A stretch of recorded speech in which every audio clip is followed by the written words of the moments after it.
আসসালামু আলাইকুম প্রিয় দর্শক, ডক্টর ইউনূসের সঙ্গে তারেক রহমানের যে বৈঠক হয়েছে, এই বৈঠক হওয়ার আগে বেশ কয়েকদিন এটা নিয়ে আলোচনা হচ্ছিল। কি হবে, কি আলোচনা হবে, কি ফল হবে এবং সেই আলোচনা আমাদের জাতীয় রাজনীতিতে কি প্রভাব ফেলতে পারে, এগুলো আলোচনা হয়েছিল। গতকাল শুক্রবার বৈঠক হয়ে গেছে, 1.5 ঘন্টার বৈঠক হয়েছে। বৈঠকের পর ডক্টর ইউনূস এবং তারেক রহমান দুজনেই তাদের ঘোষিত নির্বাচনের সম্ভাব্য তারিখ থেকে আপোস করেছেন। ডক্টর ইউনূস 2 মাস এগিয়ে এসেছেন, এপ্রিল থেকে ফেব্রুয়ারিতে, আর তারেক রহমান 2 মাস পিছিয়ে ডিসেম্বর থেকে ফেব্রুয়ারিতে গিয়েছেন। এটুকু যদি আপনি শুনেন, আপনার কাছে মনে হবে বাহ, ভালোই তো, উইন উইন সিচুয়েশন, দুপক্ষই জিতেছে, এটা হতে পারে। কিন্তু পক্ষ তো আরও কতগুলি আছে, আরও পক্ষ আছে না, আরও অনেকগুলি রাজনৈতিক দল আছে। তারও চেয়ে বড় কথা, এদেশের জনগণ আছে। কেউ কি এই এগিয়ে যাওয়া বা পিছিয়ে যাওয়া, এই সিদ্ধান্ত নেওয়ার সময় জনগণের কোনো অপিনিয়ন নিয়েছে? এখন বলবেন জনগণের অপিনিয়ন কীভাবে নেব? জনগণ কি চাচ্ছিল সেটা তো জানার জন্য খুব বেশি দূর যাওয়ার দরকার নেই, একটু মিডিয়ার দিকে চোখ বুলালেই হয়। মানুষ কি চাচ্ছিল সেগুলো একটু বোঝা দরকার আছে। ঠিক আছে, আমি এটা নিয়েও আমার কোনো আপত্তি নেই। আমি এখন দেখতে চাই যে রিয়াকশনটা কী হলো। সবাই বলে আমি নাকি সবসময় সমালোচনা করি। না, সবসময় সমালোচনা না। আবার অনেকে বলে আমি নাকি নেগেটিভ লোক, মানে যা কিছু হয় সবই নাকি নেতিবাচকভাবে দেখি। নেতিবাচকভাবে দেখার ব্যাপার নয় বিষয়টা। বিষয়টা হলো আলোচনার বিষয়। আলোচনা করতে হবে। আলোচনা না করলে ভুলগুলিও বেরিয়ে আসবে না, অথবা শুদ্ধতম পথের দিকেও আমরা অগ্রসর হতে পারবো না। এই দুটোই আমাদের জন্য প্রয়োজন। আমার মনে কি প্রশ্ন জেগেছে সেটা তো আমাকে উচ্চারণ করতে হবে, নাহলে আপনি বুঝবেন কীভাবে, নাহলে অন্যরা বুঝবেন কীভাবে, আপনার সঙ্গে আমার চিন্তার মিলল কিনা সেটাও তো বুঝতে হবে। যাও, আমরা বরং দেখি, যেহেতু রাজনৈতিক দল নিয়ে আলোচনা হচ্ছে, আমরা বরং দেখি যে রাজনৈতিক দলগুলো কি রিয়াকশন দিল। রাজনৈতিক দলের মধ্যে কয়েকটা রাজনৈতিক দল এই মিটিংয়ের ফলাফল এবং এই মিটিং যেভাবে হয়েছে সেই ঘটনা, এই সব মিলে কয়েকটা রাজনৈতিক দলে আমি একটা প্রতিক্রিয়া পেয়েছি, সমর্থন না প্রতিক্রিয়া পেয়েছি। তাদের মধ্যে যেমন ধরেন জামাত ইসলামী, এনসিপি জাতীয় নাগরিক পার্টি যেটা, এবং আরও কয়েকটা ইসলামিক দল, তারা কিন্তু এ ব্যাপারে কিছুটা প্রতিক্রিয়া দিয়েছেন। তাদের কিন্তু ফেব্রুয়ারির প্রথমার্ধে নির্বাচন হওয়া নিয়ে কোনো ভিন্ন মত নেই, এবং তারা দেশের বৃহত্তম রাজনৈতিক দলের সঙ্গে অন্তর্বর্তীকালীন সরকার প্রধানের যে বৈঠক হয়েছে, সমঝোতা হয়েছে, এটা নিয়েও তারা অসন্তুষ্ট নন।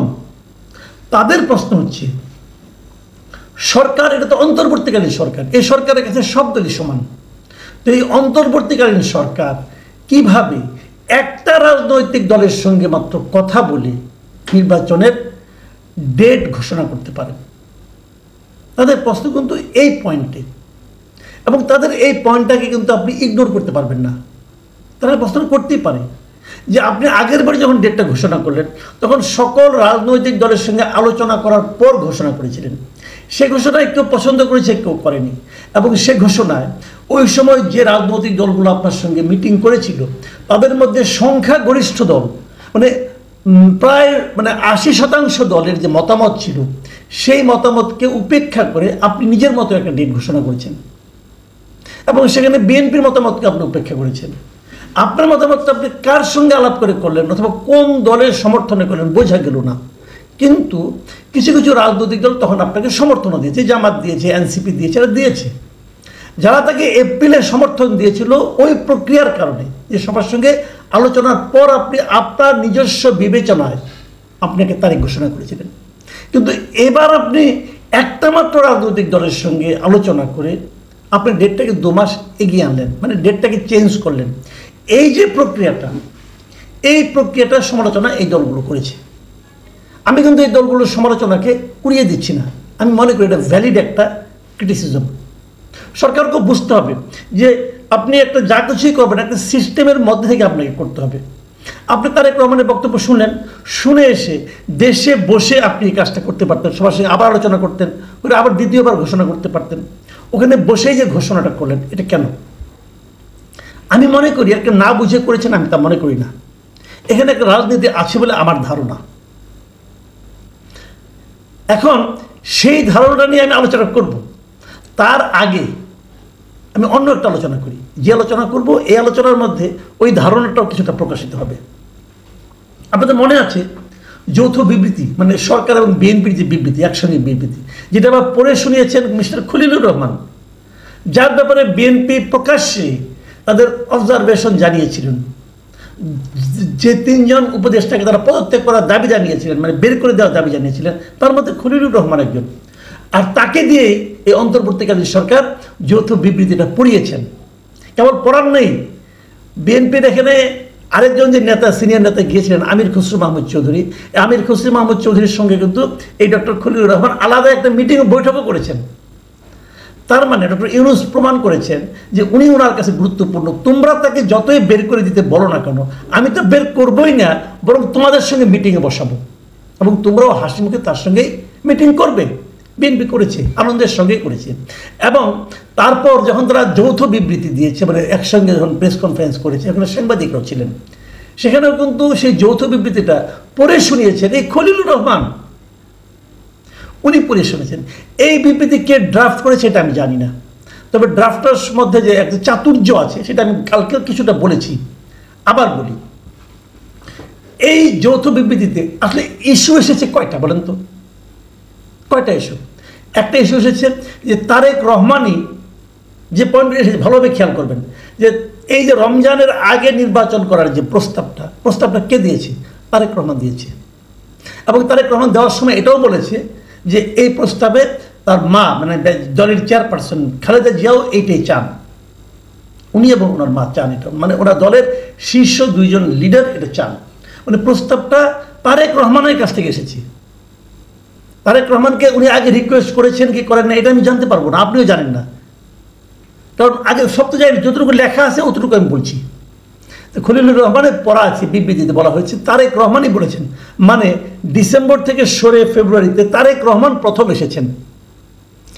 আসার পর তাতে কি ডক্টর ইউনূস রাজি হয়েছেন? সেটা কোথাও বলা হয়নি রাজি হয়েছেন কিনা।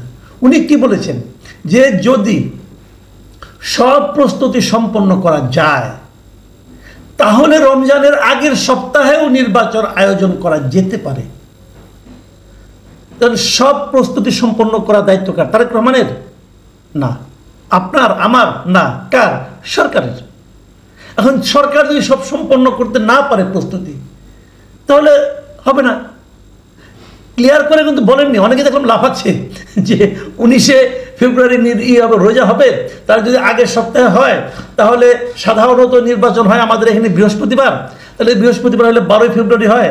ডেটও দিয়ে দিচ্ছে অনেক পত্রিকা দেখলাম যে 12ই ফেব্রুয়ারি নির্বাচন। ডক্টর ইউনূস কি একবারও বলেছেন রমজানের আগের সপ্তাহে নির্বাচন হবেন? না, উনি সেটা বলেননি। উনি বলেছেন হতে পারে। কিভাবে হতে পারে? যদি সব প্রস্তুতি সম্পন্ন করা যায়। আবার কি বলছেন যে এক্ষেত্রে সেই সময়ের মধ্যে সংস্কার ও বিচারের পর্যাপ্ত অগ্রগতি অর্জন করা প্রয়োজন হবে। মানে এই সময়ের মধ্যে এই কাজগুলো করতে হবে। কি কি কাজ? একটা সংস্কার, একটা বিচার, এই দুইটা ক্ষেত্রে পর্যাপ্ত অগ্রগতি। মানে অগ্রগতি কতটুকু হলে সেটাকে পর্যাপ্ত বলা যাবে, এটা কিন্তু আপনি একটা বলবেন, আমি আরেকটা বলবো, ডক্টর ইউনূস আরেকটা বলবেন, আবার এনসিপি আরেকটা বলবেন। তাহলে এটা কিন্তু সমস্তটাই কিন্তু অনেকগুলি যদি কিন্তুর উপর নির্ভর করছে। করুক, আমি ওটা নিয়েও বলছি না, যা হবে ওটা কালকে আলোচনা করেছি আমি। এইটুকু বলার পর তারেক রহমান ডক্টর ইউনূসকে ধন্যবাদ জানিয়েছেন, ওনার এই অবস্থানকে স্বাগত জানিয়েছেন, দলের পক্ষ থেকে ধন্যবাদ জানিয়েছেন, এবং প্রধান উপদেষ্টাও তারেক রহমানকে ধন্যবাদ জানিয়েছেন। এর চেয়ে বেশি, এই কয়েকটা কথা বেশি ঘোষণার মধ্যে ছিল, এরকম কেউ আমি এখনো পাইনি, কোথাও দেখিও নি। আপনারা কেউ দেখছেন কিনা আমার মনে হয় না, দেখবেন না, কারণ এইটুকুই কথা। আমার প্রশ্ন হলো, তারেক রহমান এবং ডক্টর ইউনূস কতক্ষণ মিটিং করেছেন? 1.5 ঘন্টা। এইটুকু কথা বলতে 1.5 ঘন্টা লাগে? লাগে না। এইটুকু কথা বলতে 3 মিনিটে হয়েছে। তো বাকি সময় কি আলাপ করেছেন? সেই আলাপগুলো হলো ইম্পর্টেন্ট, খুবই গুরুত্বপূর্ণ। সেই আলাপগুলো আমার দেশের অন্তর্বর্তীকালীন সরকারের প্রধান, আমার দেশের একটা রাজনৈতিক দলের প্রধান একসঙ্গে মিটিং করেছেন 1.5 ঘন্টা। আমরা জেনেছি মাত্র 3-4টা বিষয়, তাও সবগুলি নির্বাচন বিষয়। আরেকটা জিনিস জেনেছি যে তারেক রহমান তাকে বই এবং কলম উপহার দিয়েছেন। বাকি সময় ওনারা কী আলাপ করেছেন, কী নিয়ে কথা বলেছেন, সেটা কি জানার প্রয়োজন নাই? ডক্টর ইউনূস গত 10 মাসে কী কী কাজ করেছেন, সেই কাজগুলো সম্পর্কে বিএনপির যে মূল্যায়ন, সেগুলিকে তারেক রহমান ওনার সঙ্গে শেয়ার করেন নাই? করা কি উচিত নয়? বিএনপি যে ইস্যুতে, যেমন আপনার ওই করিডোর বলে, মানবিক করিডোর বলেন, মানবিক প্যানেল বলেন, কী কী নাম, নতুন নতুন নাম দিচ্ছে, সেই আরাকান যে দেওয়ার যে প্যানেল অথবা করিডোর যাই বলেন, সেটার ক্ষেত্রে বিএনপি যে প্রতিবাদ করেছিল, সেটা বিএনপির দলীয় প্রধান হিসেবে উনি কি জিজ্ঞাসা করতে চেয়েছিলেন এটা আপনি কেন দিয়েছেন অথবা কেন দিতে চাচ্ছিলেন? অথবা আমাদের টার্মিনালকে, সামুদ্রিক টার্মিনাল যেটা আছে সেটাকে, বন্দরের, সেটাকে দেওয়ার ব্যাপারে উনি যে বিদেশি একটা কোম্পানিকে আনছেন, এই ব্যাপারে তারেক রহমান তাকে প্রশ্ন করেছিলেন? আমার ধারণা করেছিলেন, কারণ এটা একটা গুরুত্বপূর্ণ এসে করা তো উচিত। উনি ভুলে যাবেন তেমন নেতা তো উনি নন। সেই প্রশ্নের কি উত্তর এসেছিল এটা আমি জানবো না, জানতে চাইবো না? আমার দেশের স্বার্থ, আমার দেশের পলিটিক্যাল পার্টির একটা বড় পার্টির নেতা কিভাবে সংরক্ষণ করছেন, কিভাবে সে বিষয়ে কথা বলছেন, সেটা জানার অধিকার কি আমার নাই? আমি জানতে চাইতে পারি না? কেন এটা আমার কাছে আপনি গোপন রাখবেন? আমি জানতে চাই ডক্টর ইউনূস কী বলেছিলেন, তারেক রহমান কী বলেছিলেন। আমি জানতে চাই কোন কথার কি উত্তর হয়েছিল, অথবা ওই বিষয়গুলোতে কি আলোচনা হয়েছিল। অন্য কোনো বিষয়ে আলোচনা হয়নি, কেবল নির্বাচনে আলোচনা হয়েছিল। কেবল নির্বাচনে আলোচনা হলে 1.5 ঘন্টা ধরে এই একই আলাপ করেছেন ওনারা। কিভাবে? প্রথম প্রস্তাবটা কে দিলেন? এইগুলি কিন্তু আমার মনে হয় দেশের মানুষকে জানাতে হবে। যদি আপনারা না জানান, নাও জানাতে পারেন, আপনাদের ইচ্ছা। যদি আপনি না জানান, তাহলে মানুষ নানা ধরনের নানা কিছু কল্পনা করবে, নানা কিছু সন্দেহ করবে, নানা কিছু লেনদেনের কথা উচ্চারণ করবে। সেগুলো শুনতে ভালো লাগবে? উচ্চারিত কিন্তু হতে শুরু করেছে, অলরেডি শুরু হয়েছে উচ্চারণ, অলরেডি হয়েছে। কি কি লেনদেন হলো, কি কি আপোষ রফা হলো, এগুলো আলোচনা হচ্ছে। যেখানে অন্ধকার, যেখানে অস্বচ্ছতা, সেখানেই কিন্তু ভূতের ভয়, বলে না? দেখবেন ভূত কিন্তু দিনের বেলা আসে না, রাতের অন্ধকারে আসে। কেন আসে? যেখানে অস্বচ্ছতা, সেখানেই কিন্তু মানুষের সন্দেহ বাড়ে। সন্দেহ বড় মারাত্মক। আমি তারেক রহমান সাহেবকে বলবো, আমি এটা নিয়ে আমি ইউনূস সাহেবকে বলতে চাই না, কারণ উনি তো 2 দিন পরে চলেই যাবেন। তারেক রহমান সাহেব এসে ওনার দল আগামীতে ক্ষমতার জন্য লড়াই করবেন, দেশ পরিচালনা করবেন, ওনাকে আমি বলবো, আপনি দীর্ঘদিন ধরে বিদেশে আছেন, ট্রান্সপারেন্সির কী মূল্য এটা আপনি জানেন, আর অস্বচ্ছতার কি ভয়াবহ ক্ষতি সেটাও আশা করি আপনি জানেন। সেভাবেই বিষয়গুলো জনগণের সামনে পরিষ্কার করুন, এটাই আমাদের আপনাদের কাছে প্রত্যাশা। প্রিয় দর্শক, এখন এই পর্যন্তই। আল্লাহ হাফেজ।